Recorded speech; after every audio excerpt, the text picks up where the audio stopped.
வெற்றிவேல் முருகா துணை. உங்களோட லைஃப்பில் நீங்கள் ஒரு இலக்கை அடையணும்னு நினைக்கிறீங்க, ஆனால் அடைய முடியாமல் போகுது அப்படின்னா அந்த நேரத்தில் உங்களோட லைஃப் டோட்டலாக முடிஞ்சிருச்சு அப்படின்னு நம்ம நினைக்கவே கூடாதுங்க. அதாவது நம்ம தோற்றதுக்கான காரணத்தை ஒருத்தர் அடுக்குறாங்க அப்படின்னா அவங்க மிகப்பெரிய வெற்றியாளராக ஆக முடியாதுங்க.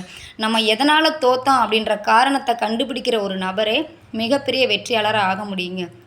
ஸோ என்றைக்குமே லைஃப்பில் நீங்கள் ஒரு இலக்கை நோக்கி அடைய நினைக்கும் பொழுது உங்களோட முழு கவனமும் அதை நோக்கி தான் இருக்கணுமே தவிர மற்ற விஷயங்களுக்கு நீங்கள் இடம் கொடுக்காம உங்களோட சிந்தனைகளை சிதற விடாமல் நீங்கள் முழு கவனத்தையும் நீங்கள் அடைய வேண்டிய இலக்கை நோக்கி நீங்கள் பயணிக்கும் போது அந்த முழு சிந்தனைகளை அதில் நீங்கள் செலவிடும்போது நிச்சயம் நீங்கள் மிகப்பெரிய வெற்றியாளராக ஆக முடியுங்க.